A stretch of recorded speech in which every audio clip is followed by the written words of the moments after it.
9h-10h, Sud Radio, la vérité en face. Patrick Roger.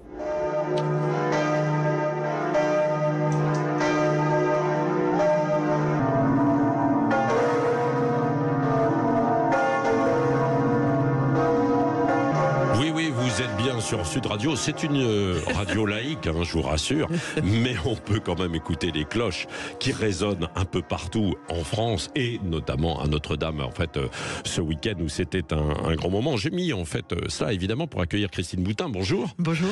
Parce que vous êtes connue pour votre engagement, vos racines chrétiennes que vous défendez dans ce livre. D'ailleurs, lettre ouverte à qui veut s'engager en politique pour servir la France et les Français. Ce qui est intéressant, c'est que il n'y a pas que cela dans votre livre. Il y a beaucoup de réflexions. On a l'impression que vous avez passé beaucoup de temps pour... Non, c'est vrai ? Oui, c'est un livre qui pour moi est très important. Ouais. Et donc il a fallu effectivement que je travaille beaucoup pour faire passer le message. La France, moi j'aime la France. Oui. J'adore la France. Oui. Et elle est dans un état pitoyable aujourd'hui et il s'agit de la relever. Et elle va se relever. Alors, je suis convaincu de cela. C'est lettre ouverte à qui veut s'engager en politique pour servir la France et les Français. Est-ce qu'aujourd'hui, justement, on ne ramasse que des coups, donc on n'y va pas? Ah ben oui, mais justement, il faut arrêter ça. Ah oui. Il faut l'engagement. La politique, vous savez, c'est un lieu extraordinaire qui appelle au dépassement de soi-même. Donc, ça demande des efforts. C'est pas un lieu facile, mais c'est un lieu indispensable. Du reste, la politique, on la voit aussi bien dans la relation de couple que à l'Assemblée nationale. La politique, c'est l'échange entre les hommes, et c'est très important. Je suis une catholique fervente, je ne l'ai jamais caché, et je crois. Et justement, l'actualité est absolument incroyable. Avec Notre-Dame qui, je ne dis pas qui renaît, mais qui perdure, quoi qu'il arrive. Eh bien, on voit bien que les racines chrétiennes de notre pays sont là. Vous me parliez de la laïcité tout à l'heure. Bien sûr qu'on peut être laïque et exprimer sa religion. C'est ça le vrai problème, c'est ça la vraie laïcité. Et moi, j'appelle les chrétiens et les catholiques à se relever et à affirmer ce qu'ils sont et ne pas courber la tête comme ils le font depuis des années. Oui, mais pour revenir à la politique, ça m'intéresse d'avoir votre regard sur ce qui se passe là aussi aujourd'hui, Christine Boutin. Donc vous avez vu Emmanuel Macron, il va recevoir à l'Élysée dans une même salle l'ensemble des partis, sauf les représentants de LFI. Alors LFI, eux, ils ont eu droit à un coup de fil, mais ils ne veulent pas y aller. Et pas le RN. Je le disais, ça représente quand même, grosso modo, au total, 15 millions d'électeurs. Non, mais pour moi, je trouve ça absolument scandaleux. Si vous voulez, personnellement, j'ai toujours le RN contre moi. Donc, je ne suis pas... mais il y a 11 millions d'électeurs. De quel droit le président de la République se donne-t-il l'autorisation de ne pas tenir compte de ces personnes qui ont voté pour le RN? Tout est fond et tout est faussé dans cette affaire. Et ça ne pourra pas se relever. Toute la combination qui a été faite au moment des législatives, qui a rendu opaque le paysage politique, fait qu'aujourd'hui, on ne peut pas s'en sortir. Et maintenant, pourquoi, Monsieur Macron, la démocratie, c'est le peuple qui vote? Ben oui, mais alors, vous le savez, il faut faire aussi de la réelle politique. S'il avait invité les gens du RN, il y en a certains d'autres partis qui ne seraient pas venus, en fait. De quel droit ceux-ci disent-ils moi je suis un bon et toi tu es un mauvais? Mais qu'est-ce que c'est que cette histoire? C'est un mensonge, c'est une hypocrisie, ce n'est pas la réalité. On va être confronté, vous savez, dans la situation difficile dans laquelle nous sommes, la France doit être confrontée, comme le monde aussi, au réel.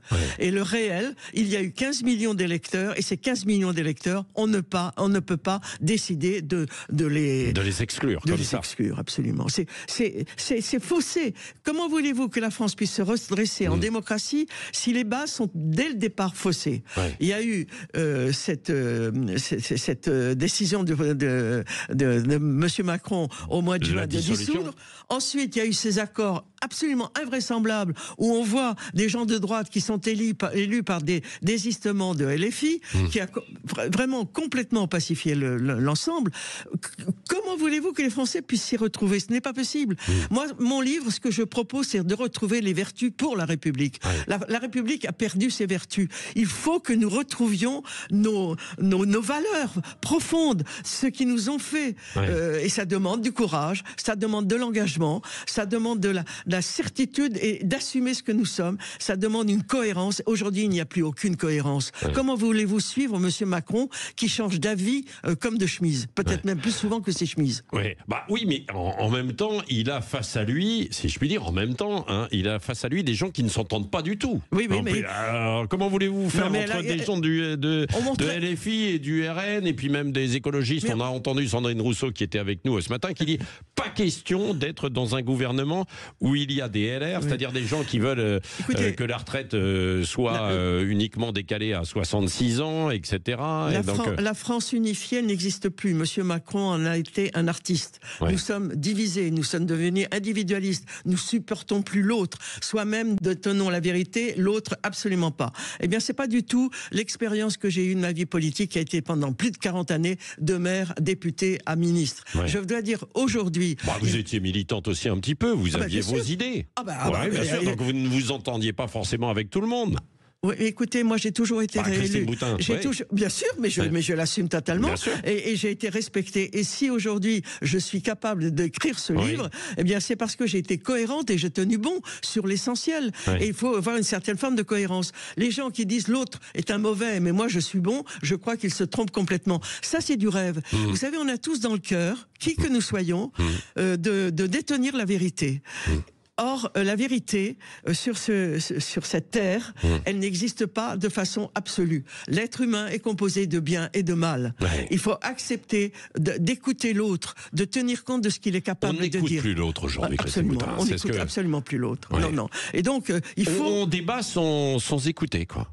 Oui, bien sûr. Mais chacun écoute soi-même. On écoute son camp. Il y a des moments, d'ailleurs, vous allez me répondre là-dessus, peut-être qu'il y a des moments où on se dit, finalement, à quoi ça sert de débattre? Non. Attendez, je dis ça, je me tire une balle dans le pied parce qu'en même temps sur Sud Radio on propose des débats. Nous sommes une radio de débat. Mais il faut regarder les choses en face, la vérité en face. Mais oui, mais bien sûr. Mais si vous voulez aujourd'hui exclure aussi bien l'extrême gauche, et Dieu sait si je ne partage pas ces idées, que l'extrême droite, c'est une violation de la démocratie. On est en train d'affaiblir la démocratie. De quel droit celui-ci et celui-là décident que toi tu auras le droit de venir à la table et pas toi? C'est absolument scandaleux. Les Français devraient se réveiller. Ce n'est pas possible. Parce que certains se disent on se réveille en votant, alors certains justement RN, c'est-à-dire contre un peu... entre guillemets, un certain système, quoi. Ou d'autres LFI contre un certain système. Mais oui, mais il faut arrêter ça. Vous voyez bien que le système est bloqué. Vous voyez bien que le système est complètement bloqué. Il faut écouter l'autre. On nous reprochait, nous, à droite, de ne pas savoir nous entendre. Mais maintenant, ça dépasse l'ensemble. C'est aussi bien la droite que la gauche. Mais dans cette droite et ces gauches, on en élimine les LFI et le RN. C'est absolument scandaleux. La base de la démocratie, c'est un vote, une voix. Alors, avec le recul que vous pouvez avoir, Christine Boutin, et votre expérience justement de la politique, est-ce que certains disent, finalement on est bloqué dans une situation de blocage, donc on va arriver à une démission d'Emmanuel Macron, une destitution, etc. Alors bon, Emmanuel Macron a dit, moi, j'ai été élu, j'y reste. Et c'est la République, c'est la démocratie. Moi, personnellement, et vous, qu'est-ce que... Moi, je pense, avec mon expérience parlementaire et politique, je vous ai dit pendant un certain temps, je pense que M. Macron sera amené à démissionner. Ah bon? Il peut dire qu'il ne démissionnera jamais, il va naturellement pas dire qu'il va démissionner, c'est évident. Mais la situation est tellement bloquée. Or, l'origine de ce blocage, ce sont les incohérences et les rejets de certains de M. Macron. Eh bien, M. Macron assume l'entière responsabilité. Dans son discours, où il a renvoyé les Français en leur remettant la responsabilité sur le dos de ce qui se passe actuellement, la semaine dernière, est inacceptable. C'est absolument scandaleux. C'est lui qui est à l'origine de tout. C'est lui le patron. Il est le président. Et c'est un président qui est dans l'incohérence totale et la division absolue. Moi, ce que j'appelle, c'est la cohérence. Monsieur Macron, vous n'avez pas à éliminer un certain nombre de Français. Oui, mais il dit, on a essayé de mettre un gouvernement en place. Mais ça va continuer. On ne s'entend pas à l'Assemblée nationale, on n'est pas raisonnable, entre guillemets, pour voter en fait des budgets. C'est ce qu'il dit. Vous êtes fautif, vous êtes responsable. Il renvoie la responsabilité à l'Assemblée nationale, mais il ferait bien de faire une autocritique. Du reste, de plus en plus de voix, même des voix inattendues, souhaitent la démission. Mais moi, je suis, par rapport au réel, je suis absolument convaincu que M. Macron va être amené à démissionner. Ah bon? Le prochain gouvernement, tout le monde se chamaille pour savoir qui on va accepter. Mais je vous le dis, je ne suis pas Cassandre.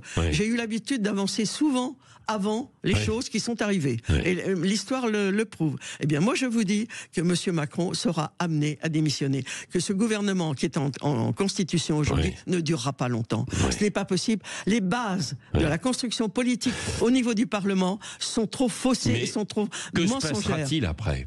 Parce que est-ce qu'il y a des gens qui sont aptes à gouverner? Mais on est dans une crise actuellement. On sera dans une crise, mais il va bien falloir appuyer sur l'abcès. Il va bien falloir que nous reprenions. C'est quoi appuyer sur l'abcès? Qu'est-ce que ça veut dire? C'est que Monsieur Macron s'en aille. Et ensuite, il y aura des élections présidentielles, et puis c'est tout. Et puis on repartira. Et là, on partira sur une base. Oui, on a l'impression que la France est tellement éclatée que certains ne reconnaissent pas la personne qui est élue, qu'on n'y arrivera jamais. Oui, mais vous savez, moi j'exagère, mais... Vous savez, je crois qu'au-delà de toutes les difficultés que connaissent la France aujourd'hui, c'est-à-dire les problèmes économiques, les problèmes sociaux, etc., qui sont graves, très importants, diplomatiques aussi, qui sont très, très graves, je crois qu'au-delà de cela, ce qui est en jeu aujourd'hui, et je voudrais que les auditeurs le comprennent, c'est que c'est la personne humaine, l'homme, qui est en péril de mort aujourd'hui. Et on va être confronté à la réalité de cela. Vous trouverez... C'est-à-dire l'homme, la femme. Oui, bien sûr, l'homme avec un grand H, l'homme avec l'humanité, l'homme. On avait Sandrine Rousseau ce matin, on m'a dit, mais madame, dans votre livre, vous défendez les vertus pour la République. Mais déjà, ces vertus, elles étaient énoncées par Platon. Et je lui ai dit, bien sûr, que ce sont les mêmes vertus.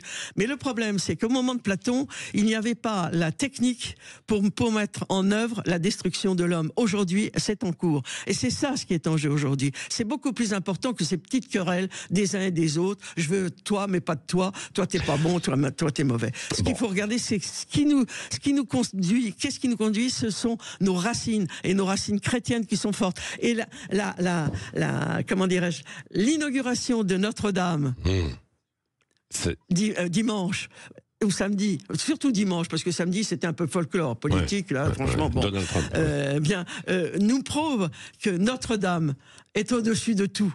Et ce que je veux dire à vos électeurs, à vos auditeurs... Ils sont aussi électeurs. Oui, ils sont aussi électeurs. Ils peuvent d'ailleurs réagir, et vous interpeller au 0826 300 300. Oui.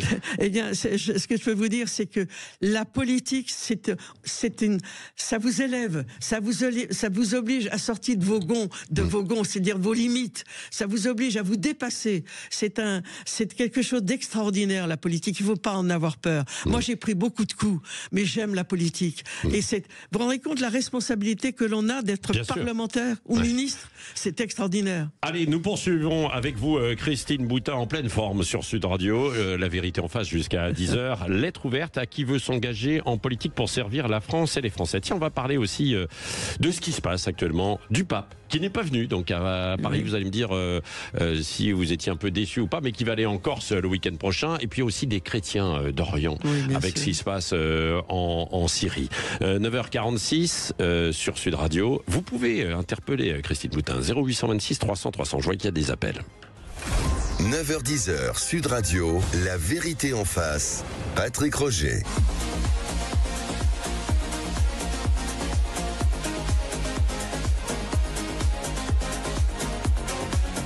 Christine Boutin, est-ce que vous connaissez ça, ce morceau?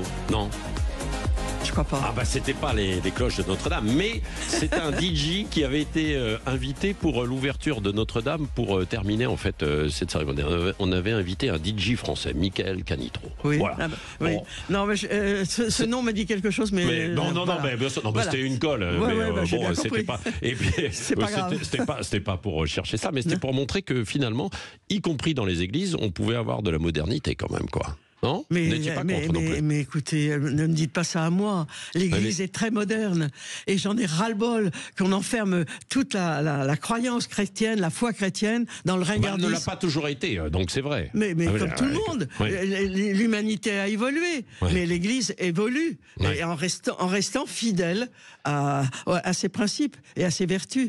Non, mais voilà, ne dites pas ça que l'Église est moderne. Et surtout, les auditeurs, n'ayez pas peur de dire dire que vous êtes catholique et que vous êtes chrétien. Vous savez, croire en Dieu, c'est la verticalité. Être moderne, c'est l'horizontalité. C'est Ibrahim Malouf qui le dit. Et j'ai trouvé que c'était très beau. Bon, après, on n'est pas obligé de croire en Dieu, hein, forcément, quel que soit mais c'est une grande chance. C'est une grande chance de la. Alors, qu'est-ce que le pape n'est pas venu donc à Notre-Dame et il va aller en Corse sur un sommet autour de la Méditerranée là, ce week-end. Qu'est-ce que vous avez quand vous avez appris qu'il n'allait pas venir à Paris, le pape François, vous avez été déçu ou pas? Je vais être très transparente vis-à-vis de vous. Le pape François est parfois dérangeant et un peu surprenant. Eh bien, là, j'ai parfaitement compris sa position. Ah oui, c'est vrai? Absolument. Vous savez, aujourd'hui, qu'est-ce que propose la France en termes politiques? Elle propose la mort, tout le temps. C'est-à-dire? L'avortement que l'on met dans la Constitution, ça c'est le début de la vie. Et maintenant c'est l'euthanasie qui est préparée à être votée. Donc la seule chose vraiment concrète que propose le politique aujourd'hui, et M. Macron, c'est la mort. Donc c'est non, mais attendez, c'est pas que la mort, Christine Boutin. L'avortement, c'est aussi parce que il y a un enfant qui est pas forcément désiré, etc. Et si écoutez, mais attendez, je ne vais pas rentrer dans ce débat-là. Ce qui est certain, mais quand même. Et puis l'euthanasie, c'est des personnes âgées, il y en a de plus en plus effectivement en France, qui au bout d'un certain temps peuvent se dire bon, la maladie maintenant. Et donc, vous êtes en bonne santé en ce moment. Vous dites ça parce que vous êtes en bonne santé. Mais proposer à des hommes et des femmes dans une société le début comme principe. C'est le droit de choisir. C'est pas le droit de mourir. Non. Alors moi, je suis en opposition absolue là-dessus. Je suis désolé, mon cher Patrick. Mais non, parce que je n'ai pas le droit sur ma vie. Si. Donner l'autorisation de l'euthanasie, c'est tuer quelqu'un. Et ben moi, je pense qu'un pays qui n'a comme objectif que de proposer la mort au début de la vie et à la fin. Mais vous préférez quoi alors que ces gens-là se suicident? Nous devenons des objets. Par ailleurs, autrement, plutôt que de les assister. Non. Aujourd'hui. Vous croyez que c'est l'espérance que de proposer comme principe la mort? Bien sûr. Vous croyez que c'est ça? Il faut proposer de l'espérance, il faut proposer la vie, il faut proposer d'aller de l'avant, mais vraiment voir la mort. Mais c'est aussi le droit de choisir quand même, non? C'est pas une question de. Alors, ne donnez pas des leçons de liberté aux catholiques, parce que les catholiques, nous sommes fondés sur la liberté. Le Seigneur auquel nous croyons ou pas, mais ceux qui croient, sont à toute seconde, peuvent dire oui ou non à leur foi. Nous sommes entièrement libres. Alors, ne dites pas cela. La religion catholique est libre. Nous sommes des gens libres. Bon, donc c'est en ce sens que vous avez compris que le pape François... Bien sûr. Comment voulez-vous qu'il puisse accepter la France qui a comme objectif de proposer la mort comme horizon?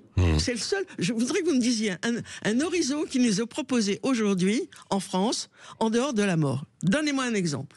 Écoutez, quand même, si... il y a l'horizon d'avoir une planète peut-être un petit peu meilleure, d'essayer de la protéger d'une manière ou d'une autre. Vous croyez qu'on fait vraiment les efforts qu'ils font là-dessus? On commence à le faire quand même, ceux qui sont vraiment idéologues sur cette question n'arrêtent pas de dire que c'est pas suffisant. Non, ça, l'environnement, c'est une tarte à la crème, ce truc-là. C'est pas du tout... Vous auriez pu, si vous aviez, quelques années en arrière, vous sentir l'âme quand même écolo ou pas? Bien sûr. Mais vous l'êtes? Mais naturellement que je le suis. Naturellement je le suis. Je suis même sans doute avant que les écologistes existent. Alors donc, en tant qu'idéologie, bien sûr que je suis écologique et je suis très... Ma religion me demande de faire attention à la planète. Même chacun d'entre nous, nous sommes responsables de la planète. Et c'est même marqué dans l'Évangile, pas dans l'Évangile, mais dans le Nouveau Testament et dans la création. Donc là, j'ai pas de leçon du tout à recevoir. Sinon des efforts, parce qu'il faut toujours aller plus avant, mais ça sur l'environnement, et nous ne faisons pas suffisamment, j'en suis convaincu. Vous l'évoquez d'ailleurs au détour dans quelques chapitres de ce livre. Je propose 8 chantiers. Mais bien sûr, on n'a pas pu les décrire, évidemment, mais j'invite les auditeurs à lire votre livre, Lettre ouverte à qui veut s'engager en politique pour servir la France et les Français. Christine Boutin, un dernier mot sur l'actualité, avec ce qui se passe en Syrie. Je me souviens que vous aviez eu une phrase sur Bachar el-Assad, vous ne vouliez pas qu'on le qualifie de boucher, mais d'assassin. Justement, je pensais aux chrétiens du Moyen-Orient. Je ne suis pas allé en Syrie, mais je suis allé dans de nombreux pays, et j'ai pu voir qu'un certain nombre de ces pays respectaient les chrétiens, dans leur totalitarisme, l'organisation totalitaire. Les chrétiens avaient des raisons de vivre, pouvaient vivre, étaient tolérés. Et même un certain nombre avaient le droit d'être représentés à leur assemblée, l'équivalent de l'Assemblée nationale. Bachar el-Assad était dans ce cas-là. Eh bien, même si c'était un dictateur. Bien sûr, même, bien sûr. Même sanguinaire. Si, absolument, mais absolument. Eh bien, aujourd'hui, je peux vous dire, et justement, merci de me poser la question de ces chrétiens d'Orient. Parce que alors je vais répondre à votre question, mais en 2 temps. Rapidement, parce qu'on est pris et on a un auditeur qui est... Bachar el-Assad permettait aux chrétiens d'exister. Ce qui va se passer aujourd'hui, c'est que les chrétiens d'Orient vont être martyrisés. Et les catholiques français qui n'assument pas leur foi se plaignent, mais ils devraient regarder ce qui se passe chez les martyrs chrétiens de Moyen-Orient. Oui. Merci Christine Boutin. Tiens, on va accueillir l'auditeur ensemble. C'est Jean-Claude. Bonjour Jean-Claude. Bonjour. Bon, pour le grand sapin de Noël de Sud Radio, c'est le grand sapin. Vous êtes le gagnant. Hein. J'ai pas le gagné temps de poser une question. Alors, attendez, on va regarder ce que vous avez gagné. On va ouvrir ce cadeau ensemble. D'accord. Avec Christine Boutin à mes côtés. Eh bien, bonjour, vous avez gagné. Vous lui donnez le bonjour. Ah ben voilà, je vous salue en fait, Jean-Claude. Vous avez gagné un séjour en famille au parc Futuroscope pour 2 adultes, 2 enfants, avec l'entrée du parc, etc. L'accès au spectacle. C'est génial, ça. Génial. Ah oui, c'est absolument génial. Merci beaucoup. Et alors, Jean-Claude? Oui. Bon, vous êtes déjà allé au Futuroscope? Oui, mais il y a pas mal de temps. Il y a des changements. Je crois, oui. Oui. Ah ben voilà, elle vous l'assure, Christine Boutin. Vous allez peut-être la croiser au parc. Dans la publicité, c'est vrai qu'il y a pas mal de changements depuis. Oui. Voilà, Jean-Claude, du côté de Brive, vous nous avez appelé, vous avez gagné ce matin. Merci, Christine Boutin. Nous sommes un petit peu en retard. Eh bien, c'est Valérie Expert et Gilles Gansman dans un instant.